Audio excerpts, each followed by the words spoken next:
एक बंदे ना मठियाई की दुकान बना ली। दुकान ते चोखा खर्चा किया।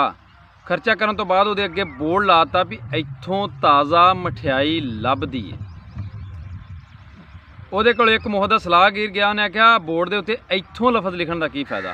लोग जो इत्थे आ गए तो सामने पता वे भी आ मठियाई की दुकान है, उन्होंने लफज इत्थों से ना मिटाता। थोड़ी देर तो बाद एक होर आ गया, उन्हें आख्या लोगों को पता ताज़ा ही तू बेचना, किहड़ा बइयां रखियां ने।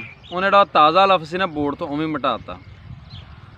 थोड़ी देर तो बाद एक होर चला गया, उन्हें कहा लोगों को पता तू किहड़ा गड्डियां दा स्पेयर पार्ट रखिया, आ मठियाई क्यों लिखिया। उन्हें जो मठियाई लफ्ज़ से उवें मिटाता। अगे एंड ते रह गया लभदी। एक होर चला गया, उन्हें कहा लोगों को पता इत्थों लभदी, लोग किहड़ा इत्थे दे के जांदे ने। उन्हें उवें मिटाण दी बजाय उन्हें बोर्ड ही पुट्टिया ते पुट के सुट्टता। थोड़ी देर लंघी तो एक होर बंदा दुकान ते आ गया, उन्हें कभी तो इत्थे बोर्ड लावे ना तो उत्ते लिखे भी इत्थों ताज़ा मठियाई लभदी है, जरा तेरी मशहूरी हो जाए दुकान की, लोगों को पता लग जाए भी इत्थों वाकई ताज़ा मठियाई लभदी। वो बंदा सिर फड़ के बह गया भी जो मैं यो ही लिख के लाया सी सारे आ गए मिटाण वास्ते, हुण जो मैं बोर्ड पोड़ दिता तो सारे हुण आ गए ने सलाह देण वास्ते भी बोर्ड लाओ। गल ये वे भी तुसीं जो भी काम कर रहे जे ना अपनी लगन नाल करो। अगर तुहाडा दिल मुतमैन है कि तुसीं अच्छा काम कर रहे हो, सही कर रहे हो, सही सिमत ते जा रहे हो, तो बिल्कुल लगे रहो। लोगों की परवाह ना करया करो, तुसीं बस मेहनत करो तो अल्लाह पाक तुहाडी मेहनत कभी भी जाया नहीं जान देगा।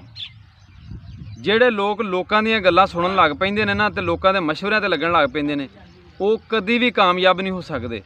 क्योंकि तुसीं कुछ भी करके वेख लो, जिन्ना लोगों ने नुक्स कढ़ना ना तुहाडे विच, वो हमेशा नुक्स ही कढ़दे रहण दे कि तू सही नहीं वहिंदा, तेरी एक अख टेढ़ी है, तेरा एक साइड का कन्न वड्डा वे, तेरे फलाना रौला टमकाना रौला। इस तरह लोग तुहाडे विच नुक्स कढ़दे रहिंदे ने।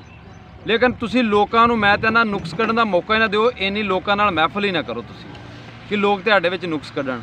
तुसीं सिर्फ अपने काम ते तवज्जो रखो, अपने काम नूं फोकस करो, तो बाकी कामयाबी जिहड़ी है ना वो तुहाडे जरूर कदम चुमेंदी। हमेशा हसदे रहो तो वसदे रहो।